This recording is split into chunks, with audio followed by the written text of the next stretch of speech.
मायके में बहू की बेइज्जती वर्सेस ससुराल में बहू का सम्मान। ठीक है माँ, अगर आप इतना कह ही रही हैं तो मैं सिर्फ करिश्मा के लिए दूसरी शादी कर लेता हूँ। हाँ बेटा, अगर तेरी दूसरी शादी होगी तो तेरी होने वाली पत्नी तेरी छोटी नाजुक कली का ध्यान रखेगी, वरना इसका ध्यान कौन रखेगा। कमला की बात मानकर अनुभवी सोच के साथ दूसरी शादी कर लेता है। शादी के अगले दिन। बताओ करिश्मा, तुम्हें क्या खाना है? मैं तुम्हारे लिए बनाऊंगी तुम्हारी पसंद की चीजें। क्या सच्ची माँ? ठीक है, तो आप मेरे लिए चॉकलेट वाला दूध और चोकोस बना देना। ठीक है मेरी प्यारी बेटी। करिश्मा की सौतेली माँ करिश्मा का बहुत ध्यान रखती है और करिश्मा भी अपनी सौतेली माँ को अपने असली माँ के रूप में स्वीकार कर लेती है। कुछ दिन बीतते हैं और करिश्मा की सौतेली माँ प्रेग्नेंट होती है और एक छोटी सी बेटी को जन्म देती है। ओ माँ, ये कितनी क्यूट है और छोटी सी है। हाँ तो इसलिए तू अपने गंदे हाथ उसके पास मत लेकर जाओ, और मैं उसके लिए दूध लाई हूँ। अच्छा है वहाँ से। हाँ तो इसलिए तू अपने गंदे हाथ उसके पास मत लेकर जाओ, और मैं उसके लिए दूध लाई हूँ। अच्छा वहाँ से। मुझे भी चॉकलेट दूध दीजिए। मैं ये अपनी बेटी के लिए लाई हूँ, तुझे बाद में दूंगी। अब यहाँ से निकल जा, मेरी बेटी की दूध पर नजर मत लगाना। रिधिमा की जब खुद की बेटी होती है उसके बाद उसका दिमाग करिश्मा के साथ धीरे धीरे भेदभाव शुरू कर देता है और समय के साथ ये भेदभाव बढ़ता ही चला जाता है। अब रिधिमा करिश्मा के साथ सिर्फ भेदभाव ही नहीं करती बल्कि उसे टॉर्चर भी करती थी। कभी उसका हाथ मरोड़ना तो कभी उसे जलाना, कभी ठंड से बाहर निकाल देना। इस तरह पूरे 18 साल बीतते हैं। माँ छोड़ दो, छोड़ दो, हाथ छोड़ दो, बहुत तेज दर्द हो रहा है। छोड़ दीजिए नमन जी, छोड़ दीजिएगा ना। बोल, अब और करेगी ऐसा? इसी हाथ से तूने मेरी बेटी के ऊपर ठंडा ठंडा पानी गिराया था ना, अब टूटा हुआ हाथ लेकर घूम। इतना कहकर रिधिमा वहां से चली जाती है। पता नहीं मेरे साथ बचपन से ऐसा क्यों करते हैं। भगवान ने पहले मेरी माँ छीन ली और अब जो सौतेली माँ थी वो भी मुझ पर इतना जुल्म करती है, मेरी बेइज्जती करती है, मुझे टॉर्चर करती है। क्यों? इस तरह रोते रोते करिश्मा किचन का सारा काम करती है। फिर रात को घर के बाहर जब करिश्मा बर्तन धो रही थी। क्या रे करमजली, तुझसे अब तक बर्तन नहीं धुले गए? रात के 10 बजे हैं, जानबूझकर घर के बाहर बर्तन धो रही है ना? रात के 10 बजे जानबूझकर घर के बाहर बर्तन धो रही है ना? नहीं नहीं माँ, ऐसा नहीं है। रिधिमा करिश्मा को डांट ही रही थी कि तभी वहाँ करिश्मा की छोटी बहन करीना अपने फ्रेंड्स के साथ आती है। अरे आ गई मेरी प्यारी बेटी। हाँ देखो, ये है मेरी कुछ फ्रेंड्स। नमस्ते आंटी। वैसे ये कौन है जो इस तरह फटे पुराने कपड़ों में घर के बाहर बर्तन धो रही है? कौन है ये? ये तो हमारे घर की नौकरानी है। और तूने कहा था ना तेरी कोई सौतेली बहन भी है, तो वो कहाँ है? अरे यही है मेरी सौतेली बहन, या फिर कहो नौकरानी, बात तो एक ही है। और फिर इसे देखकर तुम लोगों को भी तो यही लगेगा ना कि ये एक नौकरानी है। हाँ वो तो है, शक्ल के साथ कपड़े भी एकदम नौकरानी जैसे हैं। इस तरह करीना अपने सभी दोस्तों के सामने करिश्मा की बहुत बेइज्जती करती है और फिर घर के अंदर चली जाती है। पता नहीं मेरे साथ ऐसा क्यों होता है। हर दिन माँ मुझे किसी न किसी तरीके से टॉर्चर करती है और मेरी बेइज्जती करती है। पता नहीं कभी मुझे सम्मान मिलेगा या नहीं। ये सब सहते हुए करिश्मा बर्तन धोती है और फिर घर का सारा काम करती है। इसी तरह अगले दिन। अरे ओ करमजली, यहाँ क्या बैठी है? जाकर मार्केट से सब्जियाँ लेकर आ। रिधिमा बात बात पर करिश्मा की बेइज्जती करती है। बेचारी करिश्मा अपनी बेइज्जती सहते हुए बाजार जाती है सब्जियां लेने। जब करिश्मा लौट रही थी तो अरे वहाँ इतनी भीड़ क्यों लगी हुई है? चलो चलकर देखती हूँ। ये सोचकर करिश्मा तुरंत जाकर देखती है तो वहाँ एक औरत का एक्सीडेंट हुआ था जो बेहोशी की हालत में पड़ी थी। अरे ये क्या, इन्हें क्या हुआ? और आप लोग इस तरह खड़े क्यों हैं? इनकी मदद क्यों नहीं कर रहे? अरे हम लोग इनकी मदद करेंगे तो हमारे कपड़े पर भी इनका गंदा खून लग जाएगा, तुम भी मत जाओ इनके पास। करिश्मा राजेश की बात नहीं सुनती और औरत की तुरंत मदद करती है और उसे अस्पताल लेकर जाती है। देखिए, इनका ऑपरेशन करना पड़ेगा और ऑपरेशन के लिए आपको इस फॉर्म पर साइन करना होगा। क्या? मैं नहीं कर सकती। क्यों, क्या हो गया? आप कौन है और आप इस पेपर पर क्यों साइन नहीं कर सकते? दरअसल देखिए, मैं उनके परिवार की सदस्य नहीं हूँ। वो तो मुझे ये रास्ते में एक्सीडेंट होने के बाद बुरी हालत में मिली, तो मैंने सोचा इन्हें अस्पताल ले जाऊं। लेकिन हाँ, इनका फोन मेरे पास है, मैं फोन करके उनके परिवार के सदस्यों को बुलवा सकती हूँ। ठीक है, तो आप जल्दी से जल्दी इनके परिवार के लोगों को बुलाइए, वरना ऑपरेशन करने में देर हो गई तो इनकी जान भी जा सकती है। हाँ हाँ, अभी बुलाती हूँ। इतना कहकर करिश्मा तुरंत उस औरत के परिवार वालों को फोन करके हॉस्पिटल में बुलाती है और उनके आते ही ऑपरेशन शुरू होता है। क्या हुआ डॉक्टर, सब ठीक तो है ना? मेरी पत्नी को कुछ हुआ तो नहीं? नहीं, आपकी पत्नी को कुछ नहीं हुआ है। शुक्र मनाइए कि वो सही समय पर हॉस्पिटल आ गई। 2-3 मिनट और देरी होती तो उनकी जान भी जा सकती थी। थैंक यू सो मच, आपने मेरी माँ की जान बचा ली। हाँ कोई बात नहीं, अभी अगर एक इंसान की मदद नहीं करेगा तो कौन करेगा। चलिए अब मुझे देर हो रही है, मैं जा रही हूँ। इतना कहकर करिश्मा हॉस्पिटल से निकल जाती है। घर आते आते उसे रात हो जाती है। तू सब्जी लेने गई थी या सब्जी उगाने? कहाँ मर गई थी करम जली तू? और ये अपने कपड़ों पर खून का निशान कहाँ से लगा कर आ रही है? करिश्मा रिदिमा को सारी बातें बताती है, लेकिन फिर भी रिदिमा करिश्मा की एक नहीं सुनती और पूरे मोहल्ले के सामने करिश्मा की बहुत बेइज्जती करती है। अब तो तू इस ठंड में पूरी रात इसी हालत में घर के बाहर रहेगी, तब तुझे समझ में आएगा कि आखिरकार तेरी गलती क्या है और आइंदा से ऐसा नहीं करेगी। यह कहकर रिदिमा घर के अंदर चली जाती है और दरवाजा जोर से बंद कर देती है। हे भगवान, मैं तो दूसरों की मदद ही कर रही थी, लेकिन मुझे क्या पता था मेरे साथ ऐसा होगा। अब मैं पूरी रात इस ठंड में बाहर कैसे रहूंगी? बेचारी करिश्मा ठंड में कांपते हुए पूरी रात घर के बाहर रहती है, जिसकी वजह से उसे बहुत तेज बुखार हो जाता है। लेकिन बुखार की हालत में भी वो घर का काम करती है। बुखार की वजह से तो ये प्रेस भी मुझसे ठीक से नहीं चल रही, क्या करूं मैं? करिश्मा जैसे तैसे कपड़े प्रेस कर रही थी और बुखार की वजह से उसके हाथ से कपड़ा जल जाता है और वो रिदिमा देख लेती है। तेरी हिम्मत कैसे हुई मेरी बेटी के कपड़े जलाने की? तुझे पता भी है कपड़ा कितना महंगा था ये? चल अब बताती हूँ मैं तुझे।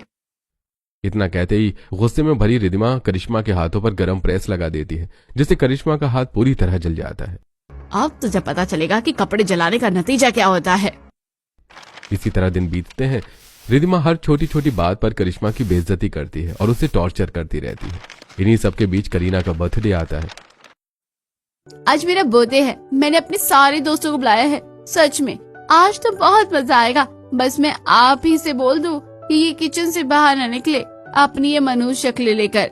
हाँ तो तू करिश्मा घर का सारा काम कर देना और घर डेकोरेट भी कर देना, लेकिन बर्थडे पार्टी में मत आना अपनी ये घटिया कलमुही केकड़े जैसी शक्ल लेकर।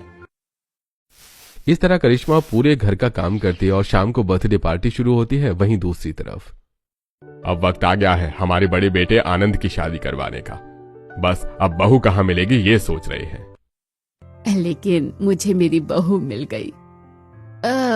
तो वो कौन है दीदी जिसे आपने अपनी बहू मान लिया है? वो और नहीं बल्कि वही लड़की है जिसने उस दिन मेरी जान बचाई थी। उससे अच्छी लड़की मुझे इस पूरे संसार में नहीं मिल सकती, जिसने खुद की परवाह किए बिना मेरी जान बचाई। हाँ ये तो है, वो लड़की थी बड़ी अच्छी। क्यों ना हम लोग उसके घर आज ही जाकर रिश्ता लेकर चले। इतनी अच्छी लड़की है, कहीं देर हो गई और उसकी शादी किसी और जगह तय हो गई तो।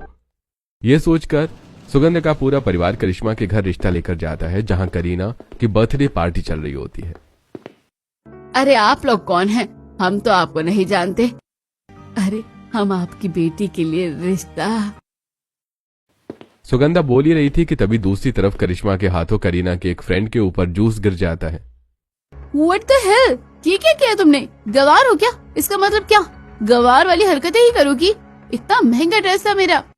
मुझे पता ही था किचन के बाहर आते ही कोई ना कोई कांड जरूर करेगी ये। तुझे किसने कहा था किचन से बाहर आने के लिए? मैंने मना किया था ना। माँ, करीना को मैंने बुलाया था लेकिन उसने सुना नहीं, इस वजह से मुझे किचन से बाहर आना पड़ा। हाँ तेरे हिसाब से तो मेरी बेटी की ही गलती है। चल बताती हूँ मैं तुझे। इतना कहते ही रिदिमा करिश्मा के मुंह पर थप्पड़ मार देती है और सबके सामने करिश्मा की बहुत बेइज्जती करती है, जिसकी वजह से करिश्मा रोते रोते अपने कमरे में चली जाती है। नौकरानी जैसी सौतेली बेटी का क्या करूं मैं? छोड़िए, आप बताइए आप क्यों आई हैं यहाँ? नहीं आज सही समय नहीं है, मैं कल आऊंगी और आपको बताऊंगी। हम बहुत जरूरी काम से आए थे, कल बात करेंगे। इतना कहकर सुगंधा अपने पूरे परिवार के साथ वापस लौट जाती है और वहीं करीना का बर्थडे अच्छी तरह से सेलिब्रेट होता है। दूसरे दिन फिर से सुगंधा अपने पूरे परिवार के साथ आती है। हम कल आपकी बेटी के लिए रिश्ता लेकर आए थे, लेकिन आप लोग हैं कौन? खैर जो भी हो, मैं पहले ही बता देती हूँ कि मैं इसकी शादी में एक फूटी कौड़ी खर्च नहीं करने वाली हूँ। इसे तो मैं बस नौकरानी के रूप में अपने घर में रखी हुई हूँ। हाँ हाँ, कोई बात नहीं, आपको शादी की फिक्र करने की कोई जरूरत नहीं। शादी का पूरा खर्चा, यहाँ तक कि करिश्मा के कपड़ों से लेकर मेकअप तक हम सब संभाल लेंगे। फिर रिद्धिमा रिश्ता तय कर देती है और सुगंधा के घर में जोर शोर से शादी की तैयारियां शुरू हो जाती हैं। मेरे मायके में तो मेरी हमेशा बेइज्जती होती आई है, क्या कभी ससुराल में मुझे सम्मान मिलेगा? लेकिन जब मायके में ही नहीं मिला तो ससुराल में कैसे मिलेगा? मेरी जिंदगी में कभी सम्मान लिखा ही नहीं, पता नहीं मेरा क्या होगा। करिश्मा अपनी शादी को लेकर बहुत ज्यादा परेशान थी और इसी परेशानी के साथ करिश्मा की शादी सुगंधा के बेटे आनंद के साथ हो जाती है। फिर गृह प्रवेश के वक्त, ये क्या बहू, तुम्हारे पास दिमाग नहीं है क्या? भला कोई बाएं पैर से कलश गिराता है? सच में बहू, तुम कितनी बड़ी पागल हो, हमें तुमसे ये उम्मीद नहीं थी। इस तरह गृह प्रवेश के समय सभी ससुराल वाले भी करिश्मा की बहुत बेइज्जती करते हैं। उसके बाद करिश्मा अपने कमरे में चली जाती है। मुझे पता ही था मेरे ससुराल में भी कोई इज्जत नहीं करेगा। पता नहीं मेरी जिंदगी में कभी मुझे कोई सम्मान मिलेगा अभी या नहीं। ये सोचकर करिश्मा सो जाती है और अगले दिन सुबह उठकर अपनी पहली रसोई पूरी करती है और एक से बढ़कर एक खाना बनाती है। क्या खुशबू आ रही है? खुशबू से ही पता चल रहा है कि खाना कितना अच्छा बना है। हाँ, खाने की खुशबू तो बहुत अच्छी आ रही है। भाभी जल्दी खाना लाइए, अब हमसे रहा नहीं जा रहा। सभी की बात सुनकर करिश्मा खाना लेकर डाइनिंग टेबल पर सर्व करने जाती है कि तभी उसके हाथ से बर्तन छूटकर नीचे गिर जाता है और सारा खाना जमीन पर फैल जाता है। अरे ये क्या कहा तूने? अरे ये क्या, तूने खाना कैसे गिरा दिया? तुझे नहीं नहीं, आज बहू का पहला दिन है और कल मैंने बहू को पहले ही डांट दिया है। वैसे भी बेचारी अपने मायके में कितना कुछ सह चुकी है, मैं इसे अब फिर से नहीं डांटूंगी। ये सोचकर सुगंधा डाइनिंग टेबल से उठकर प्यार से करिश्मा के पास जाती है।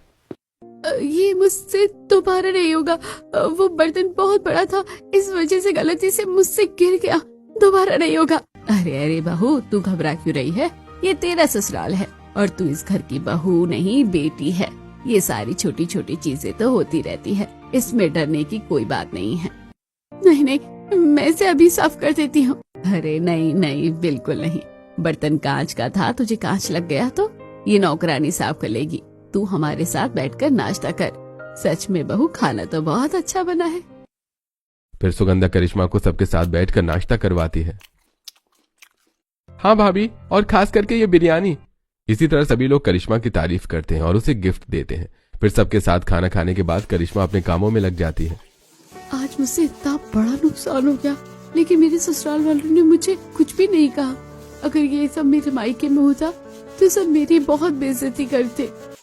ये सोचते सोचते करिश्मा बर्तन धो रही थी कि तभी उसकी सास वहाँ आती है। अरे बहू, तू यहाँ क्या कर रही है? हमारे घर की लक्ष्मी झूठे बर्तन नहीं धोती, और वैसे भी शाम को तेरी मुंह दिखाई है। तू यहाँ क्या कर रही है? जा जाके आराम कर। पहले करिश्मा मना करती है, लेकिन फिर सुगंधा की जबरदस्ती करने पर अपने कमरे में चली जाती है। थोड़ी देर बाद दोपहर में, अरे बहू, ये लो, ये तुम्हारी मुंह दिखाई में पहनने के लिए कुछ कपड़े हैं। अगर तुझे ये ड्रेस पसंद नहीं है तो तू बोल दे, हम एक्सचेंज करवा लेंगे। नहीं नहीं, ऐसा नहीं है, मैं तो बस सोच रही थी कि इतनी भारी और अच्छी ड्रेस कितने की होगी। अरे चाहे जितने की भी हो, मेरे घर की सबसे बड़ी बहू की मुंह दिखाई है, पैसों से क्या फर्क पड़ता है। इतना कहकर सभी वहां से चले जाते हैं और शाम को करिश्मा वो लहंगा पहनकर तैयार होती है। फिर उसकी मुंह दिखाई में, लगता है लड़की गांव की है, बोलचाल तो सही नहीं लग रही।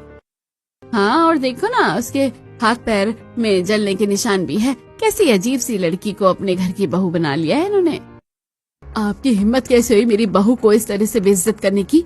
हम उससे सराखों पर बैठाते हैं, आपको कोई हक नहीं उसकी इंसल्ट करने का। हाँ, मैं अपनी वाइफ के खिलाफ एक शब्द नहीं सुनूंगा। मैं उसे सम्मान देता हूँ तो आप लोगों को भी देना होगा। इस तरह से जब ससुराल वाले लोग करिश्मा के सम्मान के लिए स्टैंड लेते हैं, तब करिश्मा, एक मेरा मायका था जहाँ खुद मेरी माँ मेरी बेइज्जती करती थी, और एक मेरा ससुराल है जहाँ सब लोग मेरा कितना सम्मान करते हैं और मेरे खिलाफ किसी के मुंह से मेरी बेइज्जती नहीं सुन सकते। करिश्मा ये सोच रही थी कि तभी सभी लोग उसे कुछ गिफ्ट देते हैं। इस तरह रात होते होते मुंह दिखाई की रस्म खत्म होती है और करिश्मा अपने कमरे में जाकर सो जाती है। फिर अगली सुबह जब करिश्मा पोछा लगा रही होती है तो अरे ये क्या, पोछा लगाते वक्त तो पूरे का पूरा पानी घर के अंदर गिर गया। अब इतना सारा पानी कैसे साफ करूंगी? नहीं करूंगी तो मेरी सास आकर मुझे बेइज्जत करेगी कि मुझे घर का कोई काम नहीं आता, मेरी माँ की तरह। करिश्मा बहुत ज्यादा डर रही थी कि तभी उस वक्त उसकी सास वहां आती है। माँ जी मेरी बेइज्जती मत कीजिएगा, मैं अभी के अभी इसे साफ कर देती हूँ। अरे अरे अरे बहू, तू पहले उठ खड़ी हो। तुझे घर में पोछा लगाने के लिए किसने कहा? जब ये काम घर का कोई भी सदस्य नहीं करता तो तू क्यों कर रही है? माँ जी घर में पोछा तो लगाना ही पड़ेगा ना। नहीं बहू, उसके लिए हमारे घर में नौकरानी है। तू नौकरानियों वाले काम क्यों करती है? तू हमारे घर की इज्जत है, समझी? इसलिए अब तुझे कोई काम करने की जरूरत नहीं है। जो भी काम होगा वो नौकरानी कर लेगी। सुगंधा की बात सुनकर करिश्मा पोछा लगाना छोड़ देती है। इसी तरह फिर अगले दिन जब ट्विंकल अपनी फेयरवेल पार्टी के लिए तैयार होकर जा रही थी तो ये लीजिए ननद जी कॉफी। ओह शिट, ये क्या हुआ? करिश्मा जब ट्विंकल को कॉफी दे रही थी तो गलती से कॉफी ट्विंकल के सैंडल पर गिर जाती है। सॉरी सॉरी, आपकी ये बहुत महंगी सैंडल थी ना, मैं इसे साफ कर देती हूँ। अरे नहीं नहीं भाभी, सैंडल चाहे जितनी महंगी हो, आपका सम्मान उससे ज्यादा है। आप उससे बड़ी है, और इस तरह अगर आप मेरे पैर छुएंगी तो अच्छा थोड़ी ना लगेगा। मैं इसे खुद साफ कर लूंगी। भाभी ट्विंकल इसे खुद साफ कर लेगी। और भाभी आप हर छोटी छोटी बातों पर क्यों डर जाती हो? ये आपका ससुराल नहीं है। लेकिन माँ और बाकी सब लोग आपको बहू नहीं बल्कि बेटी मानते हैं। नहीं नहीं कुछ नहीं, बस ऐसे ही। अब से ऐसा नहीं होगा। करिश्मा वहां से चली जाती है। मेरे ससुराल में मेरी सास के साथ मेरे ससुराल के बाकी सब लोग कितने अच्छे हैं और मेरी कितनी इज्जत करते हैं। मायके में जब मेरे हाथों से गलती थे, मेरी बहन के सैंडल पर पानी गिर गया था तो मुझे उसे अपने दुपट्टे से साफ करना पड़ा था। और यहाँ तो मेरी ननद इतनी अच्छी है कि मुझे हाथ भी नहीं लगाने दिया। करिश्मा सोचते सोचते किचन का काम करती है और फिर जब शाम को पूरा परिवार हॉल में बैठकर बातें कर रहा होता है तो मेरे ख्याल से इतने बड़े लोगों की तरफ से हमें इनविटेशन आया है, हमें मना नहीं करना चाहिए। हाँ पापा, हमारा चारों तरफ इतना रुतबा है, इज्जत है, इसी वजह से उन्होंने हमें इनविटेशन दिया है। हम उनको इनविटेशन को ठुकरा नहीं सकते। कल शाम हम सब उनकी पार्टी में जाएंगे। हाँ ये सही रहेगा। वैसे बहू तुम भी तैयार हो जाना कल शाम को। मेरे मायके में तो कोई भी मुझे अपने साथ नहीं लेकर जाता था, और फिर ससुराल में भी तो सबकी इतनी इज्जत है। मैं गई और उनकी बेइज्जती हो गई तो नहीं, मैं मना कर देती हूँ। माँ जी इतनी बड़ी पार्टी में है, इतने बड़े बड़े लोग आएंगे, मेरी वजह से अगर कुछ गड़बड़ हो गई तो मैं नहीं जाऊंगी। लेकिन ऐसा क्यों भाभी? आपके जाने से कुछ गड़बड़ क्यों होगी? आप जरूर जाएंगी। मेरे पास कोई अच्छी ड्रेस भी नहीं है, मैं कैसे जाऊंगी इतनी बड़ी पार्टी में? अच्छा बस ड्रेस की प्रॉब्लम है ना, तो कल ही हम दोनों शॉपिंग पर चलेंगे। मैं तुम्हें बहुत अच्छी अच्छी ड्रेस दिला दूंगा। हाँ बहू, और फिर तुम इस घर का मान सम्मान हो, तुम ही इस पार्टी में नहीं जाओगी तो कैसे लगेगा? सभी का इतना प्यार और जिद की वजह से करिश्मा पार्टी में जाने के लिए मान जाती है और अगले ही दिन आनंद और करिश्मा शॉपिंग पर जाते हैं। बताइए सर और मैडम, क्या दिखाऊं आपको? ये मेरी वाइफ है। आप हमें इस मॉल की सबसे अच्छी अच्छी ड्रेस दिखाइए, मुझे जो पसंद आएगी हम वही ले लेंगे। आपका बजट कितना है, आप हमें वो बता दीजिए। नहीं, हमारा कोई बजट नहीं है, बस हमारी वाइफ को पसंद आ जाना चाहिए। आनंद की बात सुनकर स्टाफ एक से बढ़कर एक कपड़े करिश्मा को दिखाता है और फिर आनंद की पसंद से ही करिश्मा कपड़े खरीदकर वापस घर लौट आती है और शाम को पार्टी के लिए तैयार होती है। वाह बहू, तुम तो बहुत अच्छी लग रही हो। हाँ तो अच्छी तो लगेंगी ही, आखिरकार मेरी भाभी जो है। अच्छा चलो करिश्मा, अब हम चलते हैं, कार में बैठो। हाँ लेडीज फर्स्ट। आनंद की बात सुनकर पहले करिश्मा गाड़ी में बैठती और फिर बाकी सब लोग साथ में बैठकर पार्टी में पहुंचते हैं और आनंद अपने सारे फ्रेंड्स से करिश्मा का रिस्पेक्टफुली इंट्रोडक्शन करवाता है। एक मेरा मायका था जहाँ सभी मेरी बेइज्जती करते थे, और एक मेरे ससुराल है जहाँ सब मेरा सम्मान कर रहे हैं। माँ तो मुझे जहाँ लेकर जाती थी मुझे नौकरानी बताती थी, जबकि मेरी सास तो मुझे घर की लक्ष्मी बोल रही है, मेरी इतनी रिस्पेक्ट कर रही है। ये सारी चीजें सोचकर करिश्मा बहुत खुश होती है और सभी के साथ पार्टी एंजॉय करके रात होते होते घर आती है। अब इसी तरह कुछ दिन बीतते हैं। करिश्मा सभी के साथ रिस्पेक्टफुली और खुशी से रहने लगती है कि तभी एक दिन, हाँ वो जमीन तो हमारे घर के लिए बहुत ज्यादा जरूरी है, इससे तो हमारी परंपराएं जुड़ी हुई हैं। उस जमीन को खरीदने या बेचने का फैसला घर के सभी सदस्यों की ओपिनियन से ही होना चाहिए। वैसे बहू कहाँ है? वो तो किचन में काम कर रही है। घर की सबसे जरूरी सदस्य के बिना ही घर के इतने बड़े फैसले लिए जा रहे हैं। बहू को जल्दी बुलाओ। फिर सुगंधा करिश्मा को किचन से हॉल में बुलाती है। क्या हुआ माँ जी? बहू, जब भी घर के कोई इम्पोर्टेंट फैसले लिए जाते हैं तो तुम किचन में क्यों पड़ी रहती हो? सबके साथ बैठकर अपना ओपिनियन क्यों नहीं शेयर करती? इस घर के सभी सदस्य जितने जरूरी हैं उतने ही तुम भी हो जाओ। चलो तैयार हो जाओ। ये सुनते ही करिश्मा सोचने लगती है, मेरे ससुराल में मुझे कितना सम्मान मिल रहा है, सभी बड़े फैसलों में मुझे शामिल कर रहे हैं, और एक मेरा मायका था जहाँ किसी भी फैसले को लेने से पहले मुझे वहाँ से भगा दिया जाता था। अरे बहू, क्या सोच रही हो? तुम आओ, चलो बैठो। वीरेंद्र की बात सुनकर करिश्मा सभी के साथ हॉल में बैठी है और सीरियस डिस्कशन में रिस्पेक्टफुली शामिल होती है। अब इसी तरह ससुराल के हर छोटे मोटे डिसीजन में करिश्मा का भी पॉइंट लिया जाता है और करिश्मा अपने पूरे परिवार के साथ खुशी खुशी रहने लगती है कि तभी एक दिन। अरे क्या हुआ बहू, तू यहाँ चुपचाप बैठी है? जा मार्केट से जाकर कुछ सब्जियाँ ले आ। माँ, हमारे यहाँ तो ठेले पर से ही सब्जी लेकर ही बनती थी ना, तो फिर आज आप मुझे मार्केट क्यों भेज रही हैं? अरे तो भाभी, मुझे आज बाजार से सब्जी लेकर खाने का मन कर रहा है। अरुणा की बात सुनकर करिश्मा बाजार में सब्जियां लेने चली जाती है। कुछ देर में सब्जी लेकर जब वो वापस लौटती है तो इस ठंड में बाजार से सब्जियां लाना कितना मुश्किल काम है, पूरा हाथ पैर सुन्न हो गया। ये सोचते सोचते करिश्मा घर के अंदर जाती है तो देखती है कि घर में चारों तरफ अंधेरा है। शाम के 6 बज रहे हैं, घर में चारों तरफ अंधेरा क्यों है? रुको, मैं अभी लाइट ऑन करती हूँ। ये सोचकर करिश्मा जैसे ही हॉल की लाइट ऑन करती है, चारों तरफ उसे उसके बर्थडे का डेकोरेशन दिखता है और सभी लोग जोर से चिल्लाकर हैप्पी बर्थडे विश करते हैं। क्या ये सब मेरे लिए है? अरे हाँ, मैं तो भूल ही गई थी कि आज मेरा बर्थडे है। करिश्मा, तुम भूल गई थी कि तुम्हारा बर्थडे है, लेकिन तुम्हारा ये हस्बैंड नहीं भूल सकता कि उसकी पत्नी का बर्थडे है। अब बताओ कैसा लगा सरप्राइज? बहुत बहुत अच्छा है। इतना बड़ा सरप्राइज तो मुझे मेरे बर्थडे में किसी ने आज तक नहीं दिया। वो सब छोड़िए भाभी, चलिए आप पहले अपने बर्थडे ड्रेस पहन लीजिए। क्या बर्थडे ड्रेस? हाँ भाभी, भैया आपके लिए बहुत ही प्यार से पिंक कलर का एक गाउन लेकर आए हैं, आप जाइए और चेंज करके आइए। फिर सभी की जबरदस्ती करने पर करिश्मा ड्रेस लेकर जाती है और तैयार होकर हॉल में आती है। पिंक गाउन को पहनने से करिश्मा बिल्कुल किसी परी की तरह लग रही थी। ओ माय गॉड भाभी, आप कितनी ज्यादा अच्छी लग रही हैं। हाँ सच में, तू बहुत सुंदर लग रही है बहू।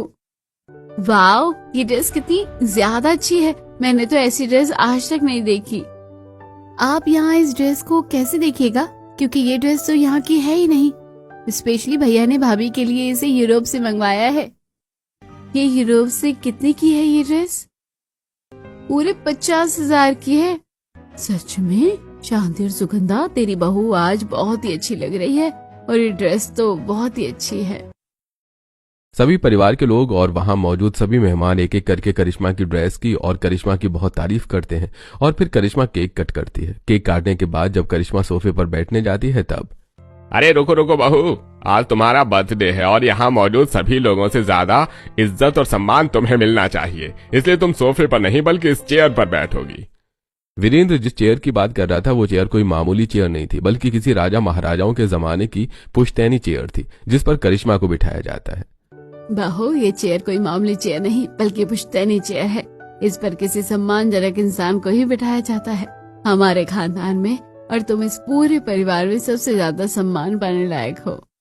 इस तरह पूरा परिवार करिश्मा को उसके बर्थडे के दिन भरपूर सम्मान देता है और साथ ही सुगंधा एक पिंक क्राउन लेकर करिश्मा को पहनाती है। हाय मेरी प्यारी बहू को किसी की नजर न लग जाए। सच में बहू, इस तरह तुम पूरी की पूरी इस घर की महारानी लग रही हो। वैसे तुमने अभी तक कुछ खाया नहीं है ना? ट्विंकल और अरुणा, तुम लोग अपनी भाभी को कुछ खिलाओ। वीरेंद्र की बात सुनकर अरुणा और ट्विंकल दोनों करिश्मा को अपने हाथों से नाश्ता करवाती हैं। एक मेरा मायका था जहाँ कोई इज्जत तो छोड़ो दिन भर बेइज्जती करता था, और एक मेरे ससुराल है जहाँ मुझे इतना सम्मान मिल रहा है। सच में मैं बहुत खुश हूँ। करिश्मा ये सोच रही थी और फिर तभी करिश्मा खुद से एक जूस का गिलास उठाकर पीती है और तभी वो जूस का गिलास करिश्मा के महंगे पिंक कलर के गाउन पर गिर जाता है। हे भगवान, ये मुझे क्या हो गया? आनंद जी इतने प्यार से मेरे लिए ये ड्रेस मंगवाए थे यूरोप से और मैंने इसके ऊपर रेड कलर का रूह अफ़ज़ा गिरा दिया। तभी वहां पर मौजूद सभी मेहमानों की नजर भी करिश्मा पर पड़ती है। हाय हाय, पिंक गाउन के ऊपर रेड कलर का जूस गिरा दिया। अब तो ये कभी साफ नहीं होगा। इतना महंगा ड्रेस था और आपने इसे चुटकियों में बर्बाद कर दिया। सच्ची कहा है, किसी को बंदर के हाथों में सोना नहीं देना चाहिए। सभी मेहमान करिश्मा पर बहुत चिल्लाते हैं, लेकिन ससुराल वाले, अरे बस कीजिए, बहुत हो गया। ये मेरी बहू है और ये ड्रेस हमने खरीदी है, तो बेहतर यही होगा कि आप मेरी बहू पर चिल्लाना बंद करें। हाँ चुप हो जाइए सब। ये मेरी वाइफ है और अगर इससे गलती हो गई तो आप इसकी इस तरह से बेइज्जती नहीं कर सकते। आज उसका बर्थडे है और उसे इसके हिस्से का सम्मान मिलना बहुत जरूरी है। आनंद की बात सुनकर सभी मेहमान वहां खड़े चुप हो जाते हैं और फिर करिश्मा के साथ सभी लोग पार्टी एंजॉय करते हैं और रात होते होते पार्टी खत्म होती है। सभी थककर सोफे पर बैठे थे। क्या हुआ भाभी, आपको आपकी ये सरप्राइज बर्थडे पार्टी अच्छी नहीं लगी क्या, या आपको पसंद नहीं आई? आप इतनी चुपचाप क्यों बैठी हैं? हाँ करिश्मा, अगर ऐसी कोई बात है तो तुम मुझे बता सकती हो। अरे नहीं नहीं, ऐसा बिल्कुल भी नहीं है, बल्कि मैं तो बहुत ज्यादा खुश हूँ और मुझे मेरी बर्थडे सरप्राइज पार्टी बहुत ही अच्छी लगी थी। इतनी इज्जत सम्मान मुझे आज से पहले किसी ने भी नहीं दिया। माँ जी, आप तो जानती ही है, मायके में सब मेरी बेइज्जती करते थे, लेकिन ससुराल में सब मेरा सम्मान करते हैं। मायके में तो लोग मुझे टॉर्चर किया करते थे। मेरा मायका जितना ही बुरा था, उतना ही मेरा ससुराल अच्छा है। सच में ऐसा ससुराल पाकर तो मैं धन्य हो गई। बस बहू, हमें तो यही चाहिए था कि हमारे घर की बहू को हमारे घर में कोई परेशानी ना हो और हम उसे बहू नहीं बल्कि बेटी बनाकर रखे। सच में माँ जी, आप लोगों ने जैसा सोचा था बिल्कुल वैसा ही किया है। आपने मुझे बहू नहीं बल्कि बेटी समझा है और अब से मैं भी आपको अपनी सास नहीं बल्कि माँ समझूंगी। भगवान के घर देर है, अंधेर नहीं है।